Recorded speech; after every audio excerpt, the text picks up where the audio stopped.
C'est plus réaliste. C'est un C'est homme un ancien. fait parce que là, on a des bonnes questions. J'ai jamais le dernier mot. Pas bien capable.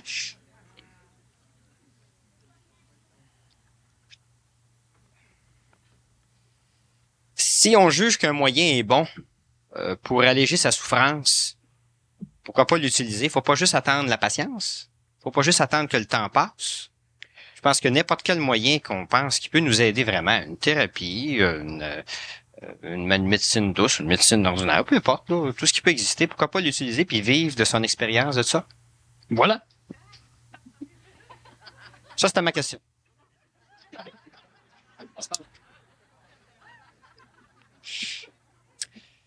Nous ne sommes pas toujours conscients de son refus.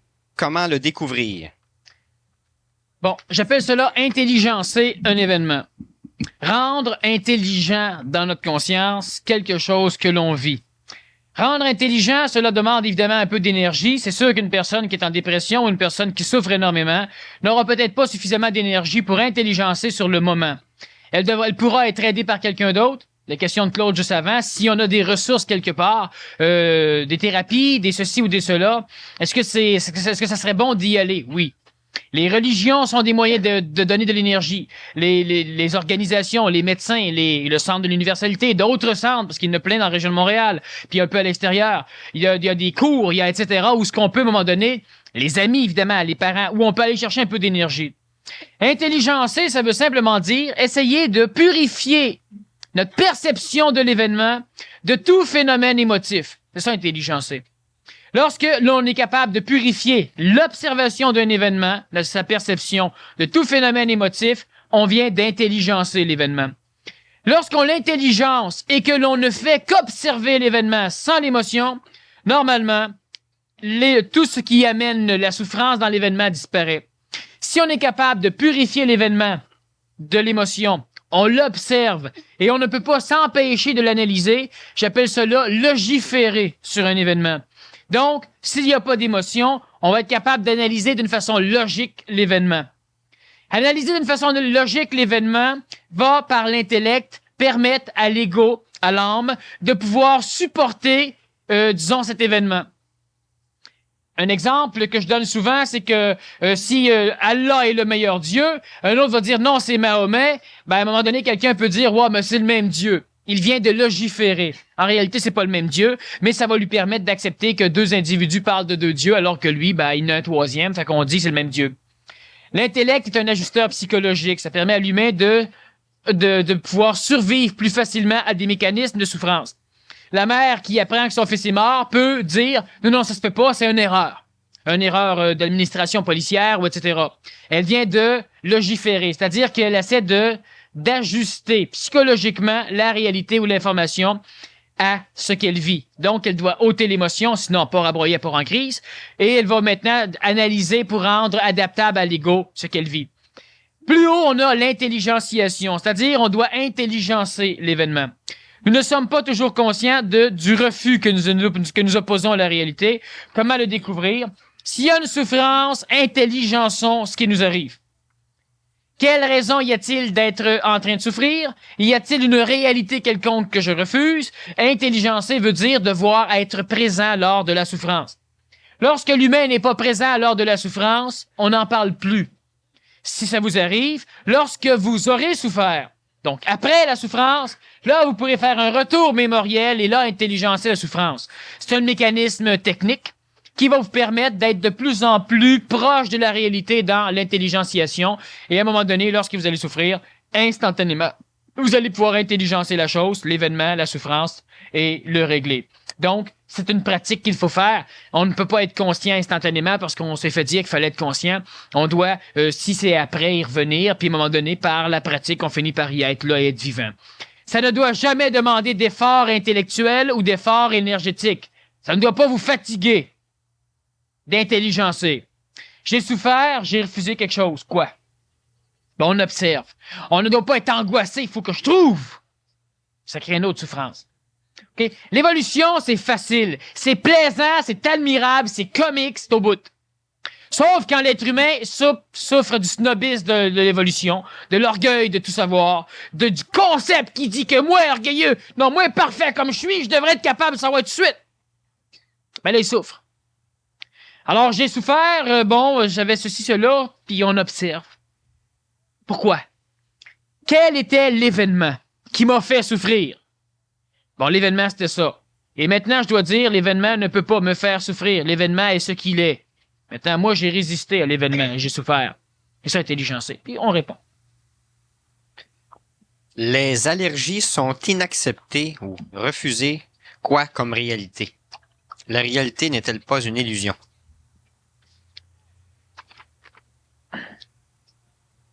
Les allergies sont un refus de quelle forme de réalité ou de quelle façon nous refusons les choses pour déclencher l'allergie. Il faut comprendre que l'allergie n'est pas un refus à quelque chose. L'allergie va être une expression de l'ego à un refus de quelque chose. Maintenant, il y a différentes autres formes d'allergie qui vont être une expression de l'ego par une programmation neuronique, soit génétique, soit acquise, qui n'est pas acceptable ou qui n'est pas, disons, intelligente, qui n'est pas fonctionnelle. Une allergie, l'asthme. L'asthme est une réaction allergique à la psychologie et non pas à un milieu extérieur. La réaction de l'ego, la psychologie, elle va être une réaction d'expression à une relation avec l'extérieur. Lorsque moi, émotivement, je vis une émotion quelconque, je peux rire, je peux pleurer, je peux transpirer, je peux avoir une tachycardie. Bon, je ne vis plus ça, mais c'est ce que je vivais et c'est ce que la majorité des humains vivent. Un être humain, lui, peut s'être programmé différemment lorsqu'il vit le même genre d'émotion. Son système endocrinien va sécréter autre chose et il vivra un bronchospasme, il vivra une hyperstimulation d'histamine, il vivra, etc., et il aura une crise d'asthme. Lorsque, normalement, ce qui va arriver chez l'enfant, par exemple, qui commence à être asthmatique comme chez l'adulte, le médecin ainsi que l'entourage vont instruire l'individu comment devenir un parfait asthmatique.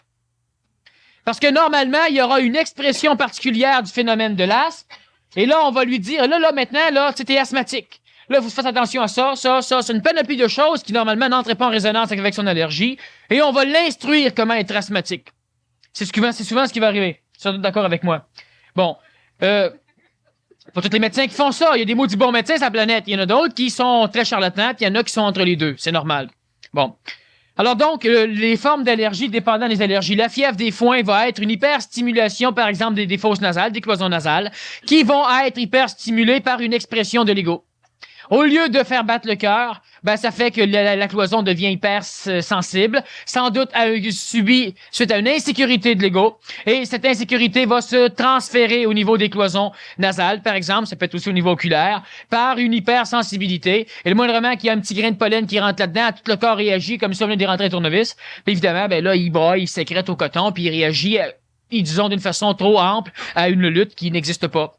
Donc, c'est un refus de l'ego ou une réaction qui n'est pas nécessairement un refus, qui fait qu'au lieu de s'exprimer par les voies biologiques, disons, normales ou naturelles, vont s'exprimer par des voies qui vont être acquises ou données génétiquement. Et ces voies-là devraient être changées par la chirurgie neuronique, la neurochirurgie, mais on n'en est pas encore là. Elle peut être changée par la reprogrammation mentalo-astrale, ce qu'on peut faire par exemple au niveau des PMC, ce qu'on va faire aussi dans d'autres formes de techniques à l'extérieur. Donc, c'est des choses qui devraient être reformées. On doit reprogrammer les mentales et les psychologies des individus. Ce n'est pas un refus, c'est l'expression biologique qui est une connerie dans les allergies. Tu as dit que le bateau qui est dans l'écluse attend que l'eau se remplisse pour aller dans le Pacifique.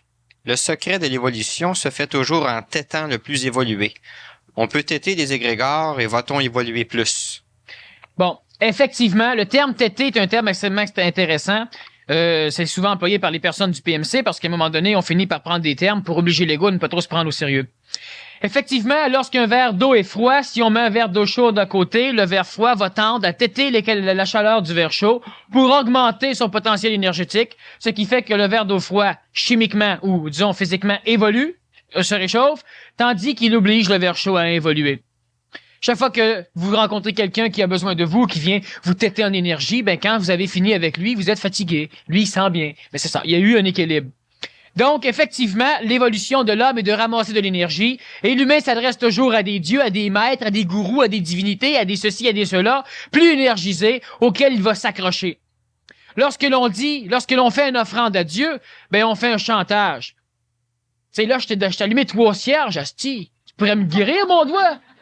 Bon, j'ai monté toutes les marches à genoux, OK? Là, mais il est rendu en haut, faut qu'il se passe de quoi? Sinon, m'a douté en tabarnouche. Chantage. Dans l'Antiquité, on disait simplement, tu nous amènes des moissons, sinon je tue lui. Bon, ben là, on le tuait. Là, c'est une offrande. Ah, il y en avait un autre. Il n'y en avait pas un autre, tabarnouche, mais quand il était carré d'en avoir, ben là, il donnait ce qu'on voulait. Bon, du chantage. Alors, effectivement, l'être humain tête. Mais il y a une chose qu'il faut comprendre, c'est que les énergies qu'on appelle supérieures se laissent têter. Parce que les énergies supérieures sont en train de descendre. Alors, plus ils vont donner le temps qu'ils ont, lorsqu'ils vont arriver en bas, il y a des chances que l'homme les récupère et que l'homme remonte avec. Vous êtes un riche, il y a une panoplie de pauvres, les pauvres sont capables de vivre. Mais le riche sait très bien qu'à l'état de pauvre, pourra plus vivre. Alors, si pendant qu'il a la richesse, il donne aux pauvres, lorsqu'il deviendra pauvre, parce qu'il y aura une crise économique à un moment donné, pas parce qu'il l'aura donné, ben les pauvres vont le recevoir. Donc, il descendra pas plus bas, il risque de pouvoir fonctionner. Ben, c'est un peu le phénomène des énergies supérieures. Alors, si on parle de téter un égrégore, il y a différentes formes d'égrégores. Il y a les égrégores qui sont dans le ciel, dans le monde de la mort, les égrégores qui sont théologiques, spirituels, divins, religieux, etc. Les égrégores qui sont nationales, familiales, les égrégores qui sont d'une collectivité politique, les égrégores qui sont marginales. Il y a une panoplie d'égrégores. Téter ces égrégores n'est pas de l'énergie supramentale. Il y a aussi la phénoménologie qui permet à l'humain de construire un égrégore mental qui n'est pas non plus de l'énergie supramentale, mais qui permet à l'humain, lorsqu'il baisse en énergie mentale, d'être rempli par l'égrégore. Donc, l'humain finit par, lorsqu'il en a trop, donner à l'égrégore, lorsqu'il en manque, téter l'égrégore, ce qui lui donne un cheminement plus constant au niveau mental. C'est ce que les religions permettent à l'homme. Les religions sont des égrégores astrales, des égrégores spirituels placés dans le monde de la mort, dans le ciel. Et lorsque l'humain se sent mal, il prie. Lorsqu'il prie, il remonte. Lorsque l'humain est joyeux, il remercie le ciel, il donne. Alors l'humain, dans un phénomène spirituel, donc c'est intelligent dans les religions, garde une espèce de constante de cheminement. Sauf que si on parle d'énergie supramentale, on parle aussi de la vie, de l'instantanéité, de la réalité. Téter un égrégore peut être bon, sauf que l'égrégore que l'on tète, s'il est astral, donc s'il est spirituel, demandera toujours à l'être humain qui tète d'être assujetti à lui. Donc, si on veut téter un égrégore astral ou spirituel, il y a le danger d'être manipulé et de ne pas pouvoir s'en sortir.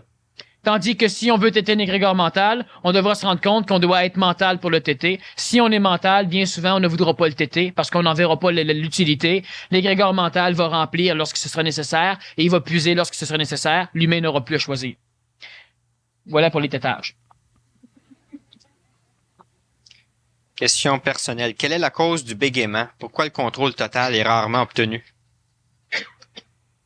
C'est intéressant. Le bégaiement naît d'une panoplie de phénomènes. Alors, j'énumère comme ça ici, là, mais on ne peut pas régler ça ce soir. Première chose, lorsqu'un être humain a un contact énergétique, soit astral, soit supramental, donc soit mémoriel collectif, soit intelligent. Si ce contact est trop rapide, il bégayera. S'il vient pour dire quelque chose long comme ça, mais que l'énergie, parce qu'il faut comprendre que le temps matériel n'est pas le temps psychologique, ce n'est pas le temps mental, ce n'est pas le temps supramental. Lorsque l'humain vient pour dire, ben c'est ça, il y a trop d'énergie qui vient pour passer en même temps, ça passe plus. Alors, tout est dans la tête, mais ça passe plus. Bon, faut qu'il arrête, faut qu'il coupe, faut qu'il fasse comme je fais de temps en temps. Puis après ça, il continue. Il y a donc une forme de bégaiement qui va être un manque du centre laryngé à interpréter la pensée ou le contact avec les plans astro-supramentaux pour pouvoir les transmettre en parole. L'être humain, à un moment donné de son évolution, est devenu sexué, il y a eu les hommes et les femmes, simplement parce que l'énergie vitale qui lui permettait une procréation hermaphrodite, à un moment donné, a été scindée en deux. Une partie a construit le cortex, disons, cérébral de l'homme, un cortex associatif entre autres, permettant un jour la possibilité du mental d'apparaître, et l'autre partie a créé le centre laryngé. L'autre moitié complète servait à la procréation. Maintenant, du 100% d'énergie vitale nécessaire, il lui en manquait 50%. L'homme est devenu sexuel, 50% femme, 50% homme, puis on arrive à procréer. Lorsque le centre laryngé, soit parce que génétiquement n'a pas été suffisamment développé, le centre laryngé est développé par la procédure biologique et la procédure vitale qui orchestre la gestion biologique de la maturation du centre, du larynx. Si ce n'est pas suffisamment développé, ça ne pourra pas interpréter suffisamment la pensée, la parole ou le contact avec de l'intelligence et il y aura bégaiement instantané qui peut être tout le temps. Il y aura un bégaiement qui peut être psychologique, le refus de l'ego de laisser s'exprimer des choses. Alors encore là, l'âme va créer, comme elle peut créer des cancers, comme elle peut créer des problèmes cardiaques, comme elle peut créer des ulcères d'estomac, elle peut créer aussi une dépression du centre laryngé qui va faire encore une fois que la personne va bégayer. Dans ce cas-là, la cure est une cure psychologique. Dans le cas d'un phénomène biologique à ce niveau-là, il faudra que l'individu arrive à manipuler suffisamment les énergies qu'il veut passer pour les passer à un rythme suffisamment lent. Il y a donc une panoplie de phénomènes au niveau du bégaiement. Le contrôle total est rarement obtenu pour la simple raison que le contrôle du bégaiement n'est pas la solution du bégaiement. C'est un palliatif. C'est une question extrêmement intéressante, disons que je me plairais énormément de fouiller loin là-dedans et d'en parler, mais dans la période de questions, je ne peux pas trop y arriver. À un moment donné, il faudra évidemment qu'on fasse quelque chose parce que le bégaiement est un problème majeur chez celui qui bégaye. C'est un problème même d'évolution. L'être qui bégaye peut être extrêmement évolué, mais il y aura un maudit problème à pouvoir continuer son cheminement seul s'il bégaye tout le temps. Parce que la parole devient un des phénomènes, disons, privilégiés de l'homme nouveau. Et évidemment, celui qui bégaye, le bec, va aussi arriver à la parole sans bégaiement. Sauf qu'évidemment, pendant ce temps-là, il y a un maudit problème. Alors, à un moment donné, sans doute qu'on va s'y attaquer convenablement. Me dirais-tu pourquoi, lorsque je t'entends en conférence ou sur cassette, il m'arrive de brûler intérieurement comme une torche sans raison apparente? Ça fait très mal, c'est comme une déchirure. Je me dis, Daniel Kemp, fini, je n'en peux plus. Aussitôt le feu éteint, je ressens une attirance à revenir t'entendre. Qu'est-ce qui se passe? Bon, soit que t'es fou ou folle. Ce qui se peut. Bon, qu'est-ce qui arrive simplement? Il arrive juste ceci, c'est que Daniel Kemp, lorsqu'il parle, émet de la parole. Il émet beaucoup plus d'énergie que de parole. Les conférences sont beaucoup plus énergétiques que, disons, orales.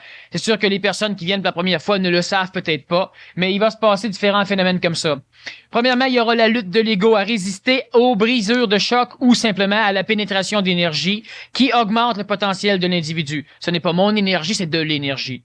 Cela peut engendrer dans l'âme, dans l'ego, comme dans le corps vital, dépendant de différentes choses, une panoplie de réactions.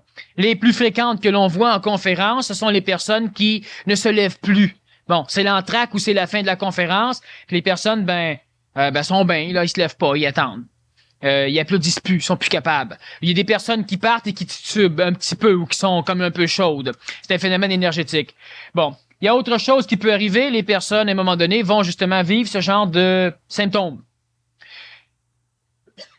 Vitalement, ça dépend de ce qu'elle entend par brûler comme une torche. Vitalement, il peut y avoir un replacement au niveau de son corps. Il peut y avoir aussi le fait que la personne ne doit pas venir m'écouter. Mais le fait, évidemment, quand le feu est parti, il revienne, c'est sans doute que le résidu est un effet secondaire intéressant. Qu'est-ce qui se passe? Une réaction énergétique à ce que je dis. Une réaction qui peut être une lutte de l'ego, parce que l'ego veut pas accepter des choses que le mental de la personne conçoit bien. Ça peut être une lutte simplement énergétique pour la simple raison que l'augmentation vibratoire frustre l'ego et lui fait mal. La lutte de l'ego engendre une souffrance qui peut ressembler à une brûlure. Mais s'il y a une sensation de brûlure, c'est sans doute au niveau vital, donc c'est sans doute question exclusivement d'énergie. La personne doit ajuster l'écoute des cassettes ou la venue aux conférences. Et elle doit s'arranger pour diminuer cela. Elle va chercher, elle va trouver des moyens. Ou bien là, à un moment donné, on se verra puis on en parlera tous les deux. Donc, pour l'instant, qu'est-ce qui cause cela? C'est une réaction énergétique. Si elle sent comme brûlée, c'est au niveau du plan vital. Donc, ce n'est qu'exclusivement énergétique. Mauvais ou bon, ça dépend de la possibilité de l'individu à supporter cette brûlure. C'est évident que la brûlure va disparaître à un moment donné. Ça va de soi. Accepter la réalité de mes imperfections n'empêche-t-il pas de m'en débarrasser, puisque j'en souffre moins si je les accepte? Bon, on revient encore au même phénomène. Faut bien comprendre que lorsque je dis que l'homme d'aujourd'hui n'est pas intelligent, ce n'est pas une insulte, c'est une constatation de fait. L'être humain est intellectuant. Si vous entendez par intelligence l'intellectuance, alors l'humain est intelligent. Mais si on veut juste mettre des mots un petit peu plus précis pour arriver à communiquer, il y a l'intellectuance qui demande l'apprentissage et il y a l'intelligence qui est un savoir instantané. L'homme n'étant pas, si là, l'être humain, accepter la réalité de mes imperfections ne m'empêcherait-il pas de m'en débarrasser? Oui, si vous ne voyez pas l'intelligence de vous améliorer, vous devrez souffrir de vos imperfections. Mais si vous voyez l'intelligence de vous améliorer, ben vous acceptez la réalité, je suis cela. Bon, je suis cela. J'ai encore été en colère, c'est ça. Bon, parfait. Un jour, je serai plus en colère, parce que c'est stupide d'être en colère. Mais j'en souffre pas. C'est ça que je suis. Je suis ça. Parfait. Demain, je serai autre chose. Après-demain, je serai autre chose. Pas du positivisme, que je le veuille ou non, moi, changer. Alors, la prochaine fois que je vais être en colère, je vais observer. Parce que c'est con d'être en colère. J'en souffre pas. J'accepte que je suis un être qui est encore colérique, mais je n'en souffre pas. Et ça ne m'empêche pas de changer parce que la colère est un phénomène qui brûle de l'énergie, donc qui n'est pas écologique, donc qui n'est pas intelligent, donc qui est stupide. Alors, accepter la réalité de ces imperfections veut dire qu'on ne broye plus d'être imparfait. Comprendre l'intelligence de l'amélioration veut dire qu'on continue à évoluer, même si on n'en souffre pas. L'évolution, ça doit être facile, bordel. À un moment donné, il faut que l'humain arrive à comprendre qu'il peut avancer sans broyer, sans souffrir. Je suis imparfait, tant mieux. M'as-tu changé? On verra. Bon, telle chose est conne. Ben, quand je le vois con, je le vois inintelligent, je le vois stupide. Hein, j'ai déjà expliqué le phénomène du gâteau puis de la pomme. Tu viens pour manger la pomme, là, puis le gâteau qui... Ben, tu pognes le gâteau puis tu le bouffes. Là, tu te dis, sacre bleu que j'ai pas de volonté. Ben oui, t'as la volonté de prendre du gâteau. Bon, t'as de la volonté. Là, tout ce qu'il faut que tu te dises, ben c'est ça. La pomme, c'est meilleur pour ma santé, parfait. Le lendemain matin, tu recommences, et c'est le gâteau. Prends-le, il bouffe-le, puis tu sois content. Mais dis-toi que la prochaine fois, tu sais, c'est pas brillant. Mais souffre-en pas. Puis à un moment donné, tu vas prendre de la pomme, parce que là, aujourd'hui, le gâteau venait assez, là. Tu sais, là, tu vas prendre de la pomme. Ben oui, sans souffrance, sans problématique, sans complications. C'est ça, j'accepte mes imperfections parce que c'est ça qu'on est. Pourquoi dire, ah, maudit, j'étais encore comme ça? Puis après, t'es encore comme ça, justement. Puis si tu cries, t'es encore pire que tu penses que t'es. C'est un fait. Puis à un moment donné, ben on l'accepte, mais ce n'est pas intelligent. La pollution, c'est fou.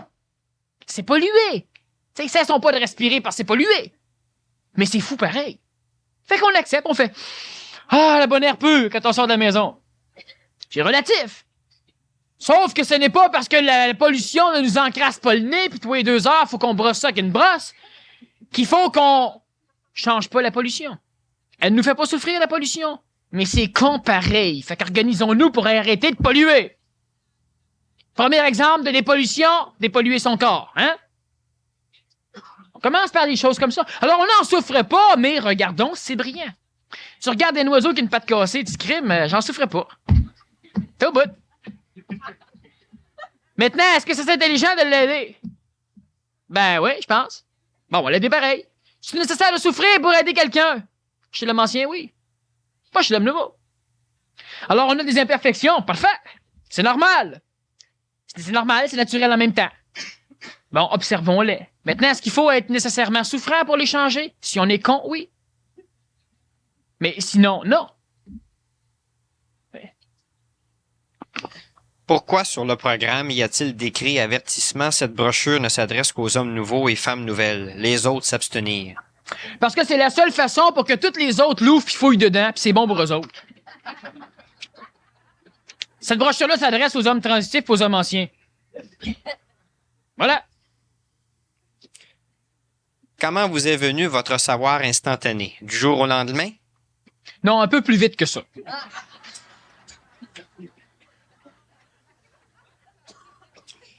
Je souffre d'aider quelqu'un, mais je souffre plus si je ne l'aide pas. Comment m'en sortir? Ça, c'est... Ça, il y avait des gens, là, vous pouvez mettre votre main comme ça, vous imaginez que c'est un miroir, puis vous regardez dedans. Je souffre d'aider quelqu'un. Cela veut dire que la personne se rend compte qu'elle se fait carrément charrier et manipuler. Elle se fait têter. Mais si elle ne le fait pas, elle se sent tellement coupable qu'elle en souffre plus. Je souffre de ne pas l'aider, je souffre de l'aider, mais je souffre plus de ne pas l'aider. Programmation, éducation, qui fait que l'être humain devient collectif Et pour être sûr que les autorités vont se faire soutenir par le peuple, elles instruisent le peuple que c'est Dieu qui le veut, que c'est ceci qui le veut, que c'est cela qui le veut. Alors l'humain, à un moment donné, finit par se sentir extrêmement coupable de ne pas aider, puis en même temps se rend peut-être compte de la débilité du travail qu'elle fait. Comment s'en sortir?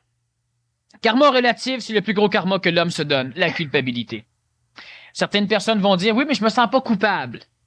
C'est autre chose. Non, si on fouille convenablement, on va se rendre compte que c'est une forme de culpabilité. Parce que souffrir de ne pas aider quelqu'un, c'est de la culpabilité. Souffrir de l'aider, c'est peut-être une conscientisation. On voit qu'il se passe quelque chose, qu'on se fait têter ou que ça sert à rien, ou etc., etc. Aider quelqu'un par intelligence, ça va. L'aider parce qu'on souffre de ne pas l'aider et que c'est être manipulé en maudit, puis veut pas, c'est souffrant. Comment s'en sortir? Ouais. Répondre en 5 minutes là, pour expliquer comment s'en sortir, c'est une vraie farce. Chose certaine, c'est que la personne doit travailler sur la mécanicité de la culpabilité. J'ai fait quelques conférences là-dessus, elle peut s'y référer. Elle peut, de temps en temps, de toute façon, on va refaire des conférences sur ce phénomène, la culpabilité. Parce que c'est l'un des plus grands freins que les forces d'involution donnent à l'homme. C'est un des plus grands paramètres aussi, la culpabilité. Ça commence par CUL, n'est-ce pas? Culpabilité, et c'est là que ça doit aller. Sauf qu'en attendant, c'est compliqué. La personne doit faire un travail massif sur cette chose. Elle n'a pas à servir les autres. Lorsqu'une personne se sert, et lorsqu'une personne se sert écologiquement, automatiquement, elle sert le reste. Mais lorsqu'une personne est assujettie à servir les autres pour ne pas vivre la culpabilité, elle se détruit et elle instruit l'autre à toujours avoir besoin d'elle. Donc, elle détruit l'autre. Il ne faut pas se sentir coupable. La personne devra faire un travail au niveau de la culpabilité. Bon, mais encore là, la réponse est vraiment, c'est une réponse qui est banale comme ça. Il y a des conférences que j'ai faites là-dessus. À un moment donné, on va revenir en conférence sur la mécanicité de la culpabilité, puis sans doute que là, ça pourrait aider la personne. Il y a-t-il un moyen plus rapide et plus efficace que le temps pour arriver à comprendre et accepter la réalité? Bon, y a-t-il un moyen plus rapide et plus efficace que le temps? Oui, l'instantanéité, sauf que c'est pas de votre niveau. Parce que sinon, on poserait pas la question. Bon, c'est évident. Un moyen plus rapide et plus efficace que le temps pour comprendre et accepter la réalité. Savez-vous que vous l'acceptez et vous la vivez souvent, la réalité? Le seul maudit problème, c'est que chaque fois que vous le faites, vous le savez pas. Puis chaque fois que vous pensez le savoir, vous le faites plus. Alors, l'humain est divisé en deux parties. Une conception tout à fait instantanée, réelle, vraie, énergétique, pas conne, pas fausse, qui n'a pas peur, qui ne souffre pas, qui n'a pas chaud, qui n'a pas froid, qui n'a rien, qui est au-delà de ça. C'est l'homme nouveau. Et chacun d'entre vous, vous l'êtes. Mais en même temps, il y a un coqueron. Une espèce de bébite, une larve de papillon qui tend à vouloir devenir quelque chose de beau. Ça sera jamais rien. Ça s'appelle l'âme. Ça veut être sauvé, ça veut qu'on l'apprie, ça veut qu'on l'aime, ça veut qu'on l'aide, ça veut qu'on y donne, ça veut qu'on la protège. Ça veut qu'on y dise que la paix va venir. Ça veut qu'on y parle pas d'apocalypse. Ça veut qu'on y botte le cul pour évoluer. Ça a besoin d'un maître, d'un guide, d'un gourou. Ça pue tout le temps, puis ça meurt, puis ça va dans le monde des morts, puis ça revient sur la planète à un moment donné. Bon, c'est intéressant. Tout le phénomène de la réalité, vous le vivez quand? Quand vous ne le savez pas. C'est-à-dire que vous le savez, mais vous ne le mémorisez pas. Donc, vous ne pouvez pas le connaître, c'est-à-dire que vous ne pouvez pas le contempler. Et alors, l'homme ancien, la partie pourrite chez l'homme, veut contempler la vie, veut contempler le bonheur, veut posséder le bonheur. Veut posséder la joie, veut posséder la jouissance, veut posséder la vie, veut posséder. Mais quand on possède quelque chose qui se promène, on le tue. On peut pas posséder. Puis il y a l'homme nouveau qui, lui, se contente simplement d'être là, puis quand ça passe, il le ramasse. Alors, à un moment donné, vous êtes en train de faire l'amour, vous avez du fun au bout, mais vous ne le savez pas. Parce que si, à un moment donné, vous vous conscientisez, c'est le fun. De devenir un être différent, ça sera plus aussi fun. Vous êtes en train de jouer avec quelqu'un, vous êtes en train de vous amuser, vous avez un plaisir fou, vous êtes heureux, mais vous ne le savez pas. À l'instant où vous vous dites, maudit qu'on est bien, tu contemples ce que tu viens de vivre, mais tu ne vis plus ce que tu dis. Maudit qu'on est bien, devrait être dit, maudit qu'on était bien, parce que maintenant tu le sais. Là, tu regardes ton paysage, tu regardes ta chaise longue, ton soleil, tu regardes ce qui supposément te rend bien. puis là, tu peux avoir hâte de rentrer de vacances. Tu le vis plus! Tu l'as en mémoire. Puis l'homme ancien se dit, là, je n'ai assez en mémoire que là, je peux rentrer. On va pouvoir continuer à nostalgier là-dessus, à triper là-dessus. Je prends des photos pour de temps en temps me rebooster pour que je m'en rappelle, pour me trouver, tu sais, bon, pour commencer à revivre ça. Mais l'être humain ne le vit plus. Vous jouez au tennis, c'est au bout. Le moindrement, vous constatez que c'est au bout, vous ne voulez plus jouer. Là, vous êtes fatigué, là, vous allez vous asseoir, là, on va jaser. C'était le fun, hein? Ouais, on le vit plus, là. On l'a vécu. Alors, l'être humain le vit souvent, la réalité. C'est pour ça que dans sa mémoire amique, ben, il y a toujours l'idée qu'effectivement, il fait fausse route, qu'il y a de l'illusion, qu'il y a tout un marasme. Puis il sait qu'en même temps, il y a quelque chose quelque part. Mais ce quelque chose-là n'est pas mémorisable. Donc, tant que vous êtes mémoriel à être ancien, vous ne pouvez pas le savoir. Vous pouvez connaître la trace que ça l'a laissé chez vous. Vous avez le feeling qu'il y a quelque chose à un moment donné.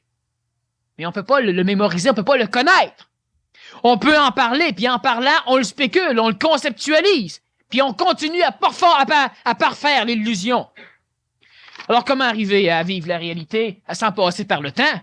Ben, c'est pas compliqué, si je fais que prendre la feuille ici, je la lance, là. Vous avez tout été réel, la majorité, le temps que vous l'avez vu descendre. C'est ça le problème de l'apprentissage, de savoir si c'est intelligent, pas l'apprentissage. C'est utile, pas pareil. La première fois que je l'ai lancé, on a regardé puis on était dans un état d'attente. C'est ça la vie. Vous ne souffriez pas. Tous vos malheurs étaient partis pour la majorité des individus qui ont réussi à regarder la feuille, là, puis à se demander qu'est-ce que ça faisait, là. Il y a même plus de pensée. Il n'y a plus rien. Vous n'étiez pas mort.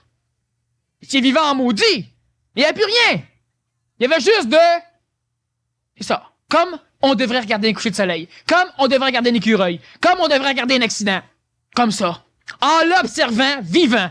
Puis après rien. Pourquoi après quelque chose? Après, il y a encore la vie. Tu continues à vivre. C'est simple. Ça prend pas du temps. Sauf que vu qu'on est dans un système mémoriel qui est spatio-temporalisé, ben évidemment, le temps qu'on arrive à faire en sorte que ça s'amenuise, ce que j'appelle l'anégoïsation, qui est d'ailleurs l'un des processus, disons, de base du PMC, c'est l'anégoïsation, c'est la partie la plus utile à l'homme. Être anégoïsé vous fait voir son ego diminuer. Ben, lorsque l'humain arrive à être anégoïsé, ben là, le temps finit par devenir autre chose. Tant qu'on a de l'ego en masse, tant qu'on a de la mémoire en masse, ben, le temps est très long. Ça prend du temps.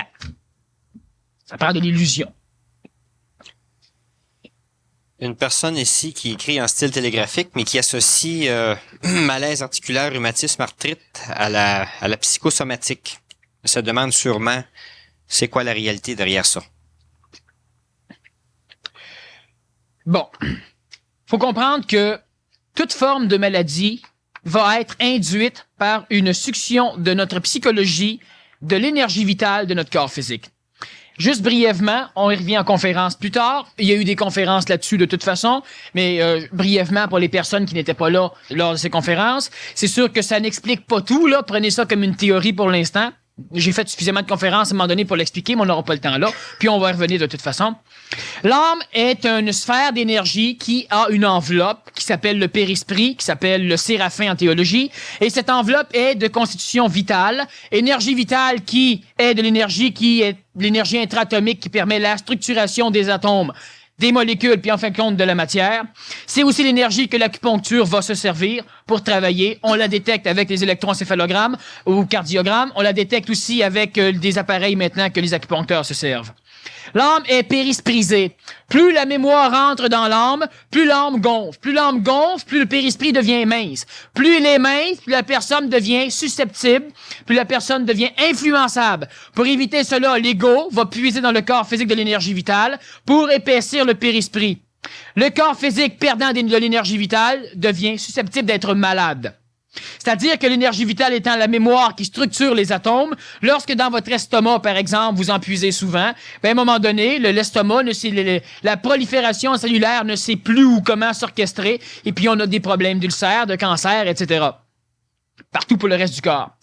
Donc, toutes les maladies, qu'elles soient virales, bactériennes ou carrément, disons, psychosomatiques, sont des maladies qui commencent par la psychogénèse, c'est-à-dire qu'à un moment donné, l'ego puisant dans l'énergie vitale, lorsqu'un virus pénètre, l'orchestration vitale, la structure atomique du virus, est supérieure à la structure corporelle. Donc, elle va altérer la structure corporelle du corps par la structure vitale. Ça fait automatiquement que le virus engendre une maladie. Si la personne répète, si elle remarche, tu sais que le moral est bon, ça l'aide à guérir autant que les médicaments, ben la personne, vitalement parlant, redresse son schéma vital et elle peut détruire le virus. Malaise, rhumatisme, arthrite, il y a donc la majorité de ces phénomènes peuvent être des agressions extérieures, une usure évidemment des articulations et normalement on fonctionne à partir de psychosomatose. Quelle est la psychosomatose, donc la maladie ou le phénomène psychologique, la relation entre l'âme et le corps qui permet le rhumatisme et l'arthrite? Il y en a une foule, une panoplie absolument incroyable. Ce serait un peu trop long encore une fois d'en parler. Ce serait vraiment une folie de vouloir embarquer là-dessus, parce qu'il y a des phénomènes karmiques, il y a des phénomènes de retour d'argent, il y a des phénomènes de personnes qui sont avares, il y a des phénomènes de personnes qui sont avares d'énergie émotive, des personnes qui veulent trop donner d'amour, il y a des personnes qui ont trop donné de choses, il y a des personnes qui sont trop insécures, il y a des personnes qui ont besoin en tout cas, il y a toute une panoplie de choses qui fait que si j'en parle, la personne peut dire sac, mais c'est pas ça, moi. Non, ça peut être d'autres choses. Existe-t-il quelque chose de plus bas en vibration que la matière, comme il existe une énergie plus haute que le supramental? Bon, ça dépend de ce qu'on entend par matière, mais lorsque, ésotériquement, on parle de matière, c'est le plan le plus bas.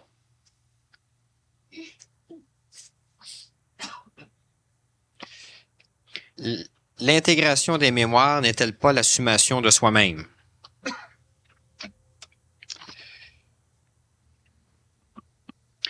Juste pour revenir avec la matière, parce que dépendant évidemment de ce que la personne veut savoir au niveau du plan le plus bas, la matière, c'est un endroit où le temps est bloqué. Ce que moi j'appelle la matière. Cette matière va évoluer, va finir par être régie par de l'énergie vitale, et cette matière va être exprimée. C'est ce que normalement l'humain appelle la matière. Bon. Intégration des mémoires n'est-elle pas l'assumation de soi-même? Non, s'assumer soi-même, ça veut simplement dire être capable de supporter ce que nous sommes. Et ça, s'assumer. Tu bégayes, supporte-le. C'est-à-dire, accepte cette réalité. À un moment donné, tu as l'énergie de ne pas bégayer, supporte-le. Mais souvent, la mémoire va dire, oui, mais moi, je bégaye. Pas dans la conscience de l'homme. Mais la personne, elle pourrait parler sans bégayer, mais elle va quand même bégayer parce que là, sa mémoire, elle ne peut pas supporter sa transformation. Et c'est un des gros problèmes de l'humain qui évolue, c'est qu'il change, mais il joue toujours le jeu de ce qui était avant parce que il veut pas supporter sa transformation. En plus que lui a de la difficulté à la supporter, tout son entourage va faire en sorte qu'il la supporte pas. Bon, on manipule de cette façon-là. Bon. Alors donc, intégration des mémoires, faut s'entendre par intégrer les mémoires, mais l'assumation de soi-même, c'est être capable de se supporter. Donc, à un moment donné, tu deviens plus puissant, tu as un peu plus d'autorité, tu décides de devenir premier ministre, ben la famille va dire « Ouais, non, t'es premier ministre ». Ben c'est ça. Eux autres, ils vous empêchent de le faire. À un moment donné, vous voulez trouver un emploi, vous êtes convaincu que ça peut marcher, ben supportez-vous jusqu'au bout. Et ça, s'assumer. C'est supporter. Être capable de s'accepter. Puis quand on se transforme, d'être capable de laisser faire tout de suite ce qu'on était pour accepter ce qu'on est. Il y a toujours le jeu de tomber dans le piège des concepts de ce qu'on devrait être puis qu'on n'est pas. Mais ça va vous permettre encore une fois de souffrir un petit peu. Ça va vous limer un peu. Puis vous allez revenir convenable. Un peu dans la lignée de la matière, si les êtres d'une vibration supérieure ont peur de descendre dans la matière, c'est qu'ils refusent la réalité eux aussi, autant que ceux de vibration inférieure. Bon, effectivement. On s'illusionne souvent que tel palier est plus évolué globalement que l'homme. Dans un niveau, ils sont plus évolués. Le plan supramental, du point de vue supramental, est plus évolué que l'homme. Le plan mental, du point de vue mental, est plus évolué que l'astral. Sauf que la globalité finale, qui est la masse la plus évoluée réellement dans notre création, ben c'est l'homme. Parce que l'homme est capable d'avoir une tête qui lui permet d'avoir une intuition supramentale, au début astral, par la suite supramentale, un contact avec son esprit, tout en ayant un corps de chair.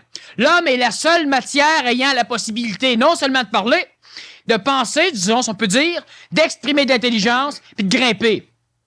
Toutes les autres n'ont pas cette faculté. La matière, c'est de la matière. Le plan vital, c'est du plan vital. Le plan spirituel, c'est évoluer, oui. Mais c'est pas capable de bouffer une pomme. C'est pas de la matière qui pense. C'est pas de la matière qui parle. C'est de la parlotte. L'homme, c'est tout cela ensemble. Ce qui est en haut a effectivement aussi des crises, d'involution. Il y a des phénomènes relativement intéressants. À un moment donné, on pourrait sans doute revenir là-dessus. Oui, les misères d'en haut, on pourrait s'appeler. Ou encore les souffrances de Dieu. Pourquoi pas? C'est différent de ce que l'humain souffre. Mais effectivement, il y a une panoplie de plaintes et de problèmes. Les dieux ne veulent pas devenir humains. C'est tout à fait normal. Quand on devient de l'homme, lorsque l'énergie intelligente devient de l'homme, ben l'homme ne sait pas ce que c'est que de l'intelligence. Lorsque l'intelligence devient l'homme, ben l'intelligence ne sait plus ce qu'elle était. C'est ça que c'est l'homme. L'homme est de l'intelligence qui a oublié. C'est-à-dire qu'il n'est plus en affinité avec la réalité. Il est maintenant en affinité avec l'éclatement du passage de l'intelligence dans la terrestrification de notre planète, c'est-à-dire avec les archétypes cosmiques, le mensonge cosmique, l'illusion.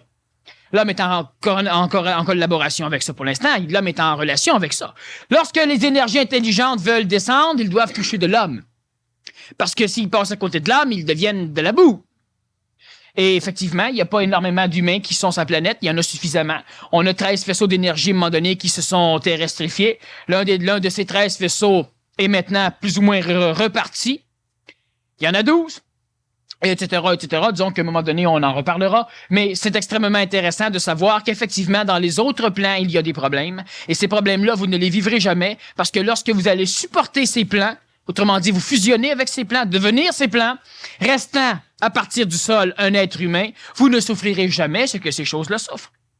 Dans l'Antiquité, on parlait des dieux. Les dieux vivaient de jalousie, de guerre, de contraintes, de colère, de ceci, de cela.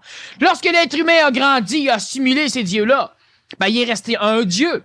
Mais disons, un dieu par groupe. Puis à un moment donné, l'humain assimile encore ses dieux.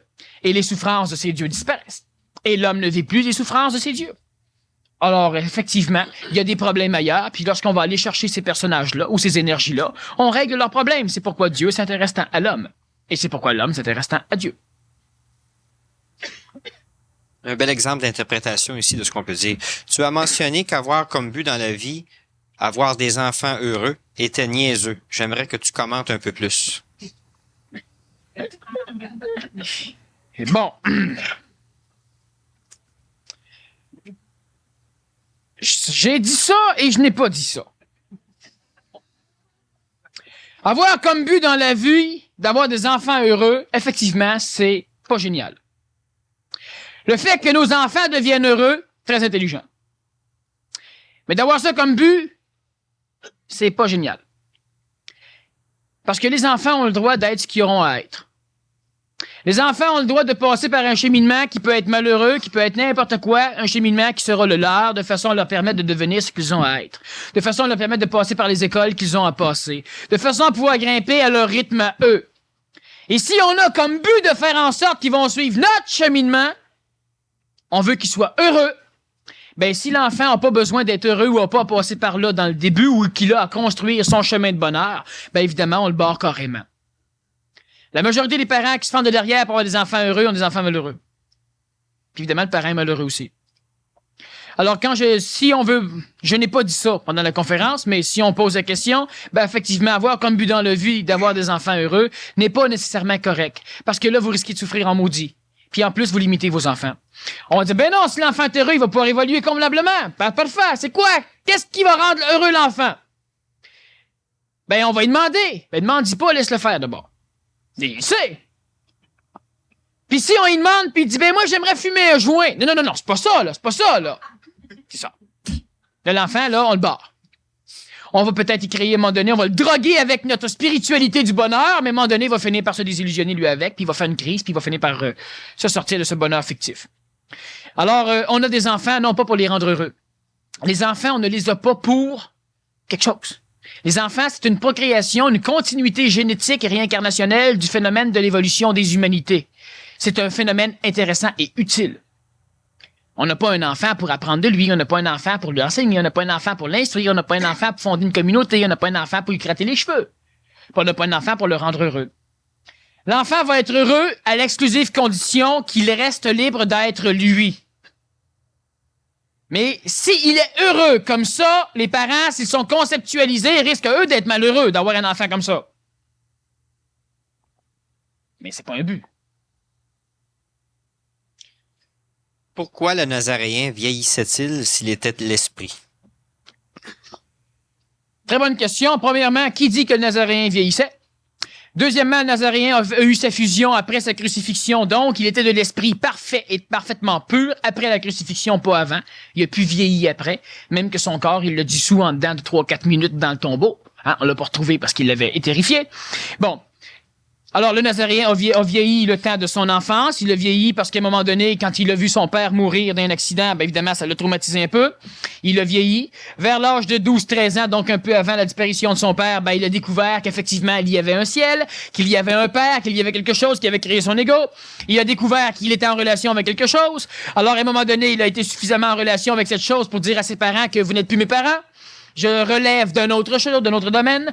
À un moment donné, du Père dans le ciel, il est passé au Père dans les cieux parce qu'il vient de comprendre que le Père dans le ciel était une farce et une illusion, utile pour l'humanité, mais était seulement une marche. Alors, au fur et à mesure qu'il avançait, on lui disait, « Oui, mais tout ce que tu sais, pourquoi tu ne vas pas le dire? » Alors, il répondait, « Mon heure n'est pas venue. » C'était pas le temps, il manquait des choses. Puis à un moment donné, vers l'âge de 30 ans, ben là, c'était le temps de commencer à parler parce que l'expression d'intelligence lui permettait d'entrer en contact avec lui-même et de faire une fusion.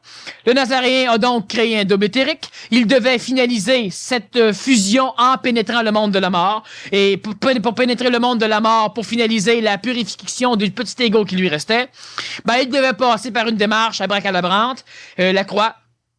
Et lorsqu'il a été crucifié, lorsqu'il est revenu, ben alors là, il n'a plus vieilli. Là, il était de l'esprit. Mais il n'était pas de l'esprit à la naissance. À 12 ans, il a découvert qu'il était quelque chose. Un peu plus tard, il a découvert d'autres choses. À un moment donné, on lui demande, qui es-tu? Je suis le Fils unique de Dieu. À un moment donné, qui es-tu? Je suis le Fils unique de Dieu dans les cieux, puis le ciel. À un moment donné, qui es-tu? Je suis. Ça. Mais quand il a commencé à être, ben, il a finalisé ces phénomènes-là au niveau du corps. Il y avait un corps de lumière. D'ailleurs, c'est ce corps éthérique-là qui est apparu devant les apôtres par la suite. Et là, il vieillissait plus. Chacun a son cheminement à faire. Lorsque Dieu descend sa planète, c'est un homme. C'est pas un dieu. Le Nazaréen était un homme. C'est pas un dieu. Il est devenu. Puis, tu sais, il a pas reçu ça gratuitement, hein, il a payé en tabarnouche. Qui était Léonard de Vinci?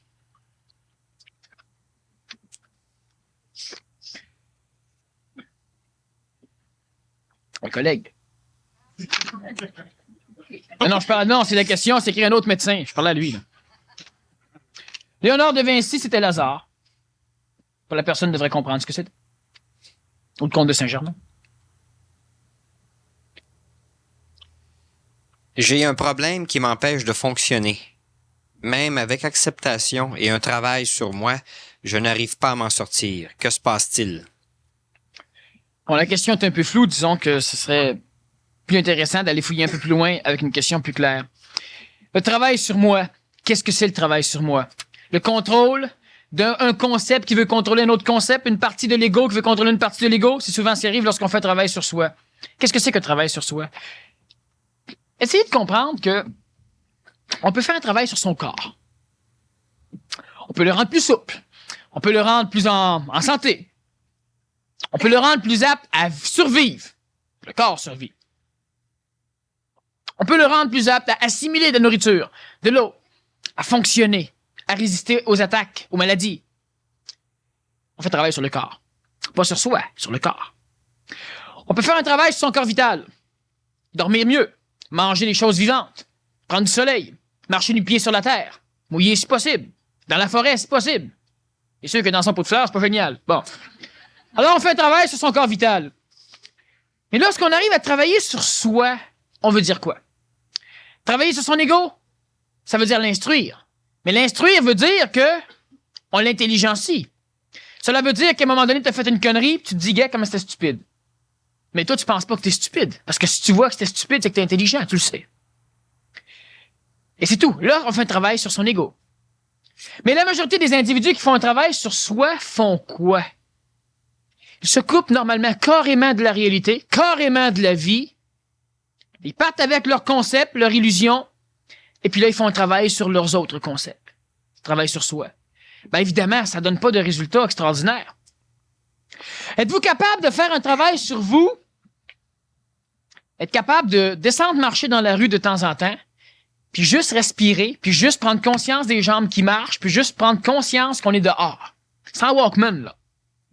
Êtes-vous capable de temps en temps d'aller sur la montagne, puis faire la même chose? Êtes-vous capable de juste vous asseoir à un moment donné, puis bouffer quelque chose, puis prendre conscience que vous mangez quelque chose? Ça, c'est faire un travail sur la vie. Ça, c'est demander à la vie de faire un travail sur soi. Là, on est sûr de pas se prendre au sérieux, puis on est sûr de travailler convenablement. Là, on va dire, oui, mais ça l'a changé quoi?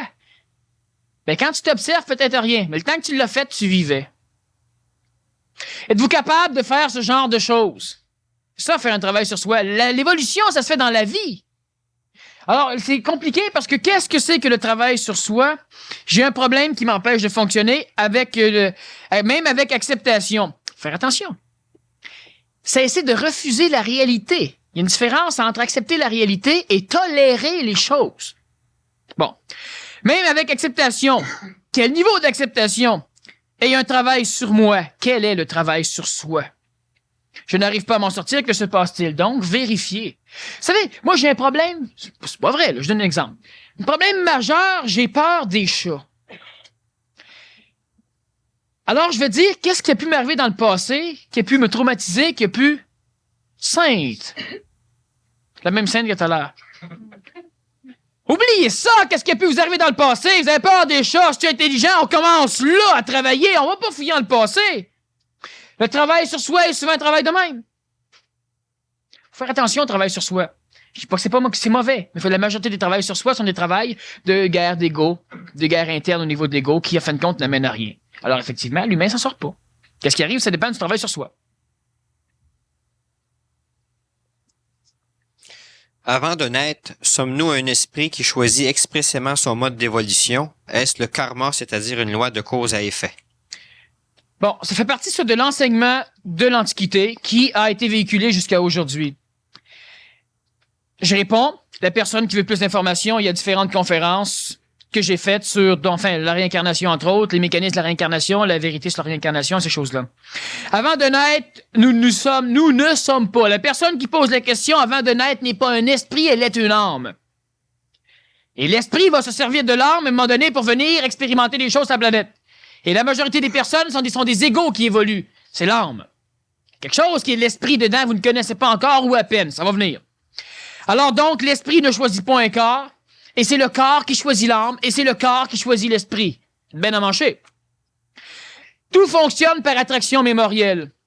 À un moment donné, il y a un corps qui est créé par un stimuli génétique. Le code génétique, l'ADN du père et de la mère qui se mélange, crée quelque chose, un être humain. Ça a une résonance vibratoire qui attire autour des choses. La première chose que ça l'attire, c'est l'esprit. La deuxième chose que l'esprit du plan morontiel, parce que normalement, il reste là après la mort. La deuxième chose que ça l'attire, c'est des parties de l'âme qui sont en correspondance avec, selon les paliers du plan du monde de la mort, et ces paliers vont être orchestrés par la giration des planètes qui les attirent. Et ça crée un individu qui, à un moment donné, par fusion à l'adolescence, va devenir vous. Mais c'est faux de dire que, à un moment donné, après avoir feuilleté le livre de toutes nos conneries, puis d'avoir regardé la feuille de nos bonnes choses, là, on dit, je vais aller sur la planète. Ouais, l'homme est tellement médiocre qu'il pense que c'est comme ça. Là, je vais maintenant aller à sa planète pour apprendre ce que j'ai pas appris. Mais sacre bleu, si vous savez ce que vous devez apprendre, c'est que vous l'avez appris. Hein? Mais allez apprendre que 5 à 5 font 10, là. Bon. Ouais. C'est comique. Et là, je vais prendre tel corps, m'envoyer telle expérience, telle chose. Puis quand j'arrive sur la planète, j'oublie tout parce que si je m'en rappellerais, j'éviterais les erreurs. Les leçons, les examens. Voyons donc, un professeur qui bâtit ses propres examens et connaît les réponses. L'être humain on l'a instruit de cela parce que l'être humain était suffisamment orgueilleux qu'il n'aurait accepté aucune autre forme d'instruction. Mais là, aujourd'hui, il faut comprendre des choses d'une façon peut-être plus réelle. L'être humain ne choisit pas son plan de vie, il ne choisit pas son corps, c'est plutôt le plan de vie qu'il choisit et le corps qui choisit l'homme. Remarquez ceci, vous avez un cerveau qui est magané, vous n'aurez pas une âme intelligente. Pourquoi? C'est le cerveau qui attire la chose. Vous avez un système endocrinien qui fait que vous êtes toujours en train de vouloir faire de la sexualité. C'est pas votre âme qui est mauvaise. c'est pas vous qui avez choisi ce corps-là. Tiens, va prendre un corps avec de vos bandits. Tiens. Hey, c'est pas vous qui choisissez ça. Sauf que le corps, il est neurologiquement, il est bâti assez que le médecin, à un moment donné, ben le médecin peut-être pas, mais les savants sont capables d'arriver à tripoter le code génétique, bâtir un corps qui va attirer quelque chose d'autre. C'est pas nécessairement intelligent pour l'instant, de toute façon, il n'y arrivera pas tout de suite. Mais c'est une chose qu'on peut faire. Alors, lorsqu'un corps physique, le gars est toujours ou la fille est toujours en train de faire ceci ou cela, il faut comprendre que ce qui est dedans a été attiré par le corps. Transformant le corps, on transforme aussi ce qui est dedans. D'où l'intelligence du yoga. De moins en moins, mais ça l'a donné des résultats intéressants. L'intelligence des arts martiaux, l'intelligence des techniques de méditation, de respiration, l'intelligence des techniques alimentaires. Puis ça transforme le corps, ça transforme l'humain. À un moment donné, à force de battre le corps, on finit par donner quelque chose à l'âme, à l'ego. Ça transforme la chose. Le corps aussi se transforme. Et c'est pourquoi la cellularisation d'évolution est transmissible génétiquement, et c'est pourquoi que l'être humain évolue. De père en fils, de mère en fils. Alors donc, à la réponse, ben non. Le bonheur est mêlé à la souffrance, c'est pour ça qu'on l'accepte. C'est le prix à payer. Faut-il renoncer au bonheur? Ah, ça, c'est génial. C'est un fait que au bonheur est accolé le malheur. Donc, évidemment, la friction entre les deux, la souffrance. Pour ne pas souffrir, faut-il renoncer au bonheur? Le gars qui marche à pied, à un moment donné, il voit une Lada. Il est emballé. Il embarque là-dedans, puis il marche. Et pour avoir une Rolls-Royce, il faudra qu'il renonce à sa Lada. Ben, à moins qu'il mette la Lada dans Rolls-Royce. Mais si ça soit encore dans la Lada, il ira pas plus vite. On va pas se remettre dans la valise, mais bon. Le bonheur, c'est quelque chose d'intéressant, mais qui est pas bien plus haut qu'une Lada. C'est un bon char, la Lada, pour le prix qu'on paye. Tu sais, il veut dire, si tu te prends un char à 4 500 $, tu t'entends pas avoir un résultat de 12 000 $. C'est un très bon char pour le prix qu'on paye. Sauf que l'être humain veut payer 4 500 $ pour avoir une Rolls-Royce. Fait que là, c'est là qu'il gueule contre sa Lada. C'est là qu'il souffre. Ben oui. Le bonheur, c'est quoi le bonheur? Ben le bonheur, c'est un peu comme une Lada. Le gars qui marche à pied, quand il voit ça, il est emballé. Il y a d'autres choses en haut du bonheur. Alors, renoncer au bonheur, c'est renoncer aux souffrances. C'est renoncer à Lada. Bon. Alors, on va dire, oui, mais qu'est-ce qu'il y a après? Si tu renonces au bonheur, tu renonces à la souffrance, tu renonces au malheur. Qu'est-ce qui reste après? Il reste un être humain qui va être drôlement plus lucide, puis il saura en maudit ce qui reste après. C'est pas nécessaire, je dis, ça vaut pas la peine. Trop en parler, c'est mettre une carotte encore en avant des humains. Cette carotte-là devient une recherche du bonheur, ils ne trouveront pas la carotte. Quand l'humain renonce à quelque chose, puis à l'autre chose, tu sais, oui, mais la boisson, c'est ma sécurité, faut-tu que je renonce à ma sécurité? Ben, si tu renonces à la boisson, oui, ça risque d'être intéressant. On peut pallier, mais ça va être tough. Si la personne renonce au bonheur, ben effectivement, elle va découvrir quelque chose de supérieur au bonheur, mais encore un phénomène qui ne va être vécu que dans l'instantanéité, un phénomène qui ne pourra pas être mémorisable, un phénomène que vous ne pourrez pas parler. Comment ça a été ta journée? Tu étais heureux? Question niaiseuse. T'étais vivant. Fait que ça, bon, ben c'est au-delà du bonheur. Faut pas avoir peur. Quand on abandonne les Lada, il y a d'autres choses. Peut-on ne plus souffrir lorsqu'on aime une personne et que cette personne ne nous aime plus? Si on aime la personne intelligemment, ben évidemment, on ne souffre plus. Si on aime la personne psychologiquement, donc comme l'homme ancien, c'est-à-dire sélectivement, possessivement, on va continuer à souffrir. Vous savez que pour aimer quelqu'un, on n'a pas besoin qu'il nous aime. Dans de l'amour intelligent, je vous parle. Bon. Alors, la personne, peut-on ne plus souffrir lorsqu'on aime une personne et que cette personne ne nous aime pas? Ben, si vous l'aimez possessivement, vous allez souffrir. Si vous l'aimez intelligemment, ça veut dire que vous aimez cette personne-là autant que vous aimez Claude. Là, vous l'aimez intelligemment. Mais si vous aimez la personne plus que Claude, vous l'aimez sélectivement. Vous sélectionnez votre amour. Vous en mettez plus sur elle que sur lui. Vous jouez qu'un jeu dangereux. L'amour, c'est partout.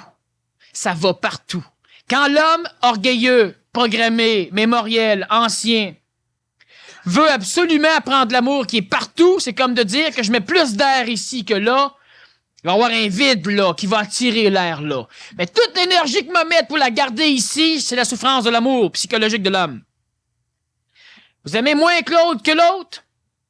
Vous allez souffrir parce que c'est un amour qui est insensé. C'est un amour sélectif, c'est un amour comme toute l'humanité en vit un. Si on aime d'amour intelligent, cela veut dire que l'on comprend, cela veut dire que l'on respecte. L'autre nous aime pas. En partant, c'est typique de l'amour sélectif de l'homme ancien, parce que sinon, ben, l'autre nous aime pas, ça nous rentre même pas dans la tête.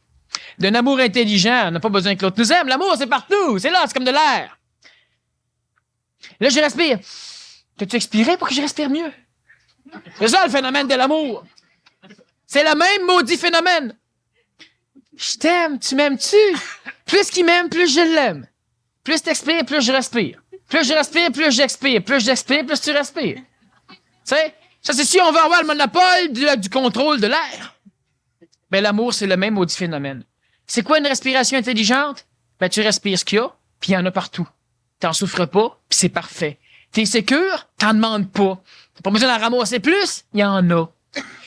L'amour intelligent, c'est le même phénomène. L'humain en a besoin, parce que c'est comme s'il a besoin de plus d'air. Non, tu peux pas le vouloir le ramasser. Il est là, il veut ramasser de l'air, toute l'air qu'il ramène s'en va là. L'énergie qu'il perd, souffrance de l'amour. Alors, la personne ici, ben, vu qu'elle aime d'un amour sélectif, elle risque fortement de souffrir. Si elle respecte l'autre, automatiquement, elle dira plus, même plus. Ça n'a rien à voir. Un amour intelligent. Ceux que ça peut intéresser, je refais demain soir la conférence Savoir reconnaître un enfant nouveau. Je répète pas, mais on poursuit.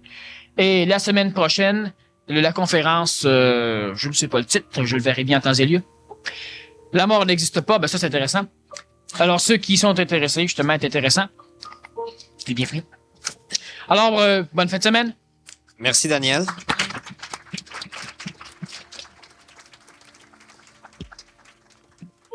Je m'en voudrais de ne pas assez mentionner le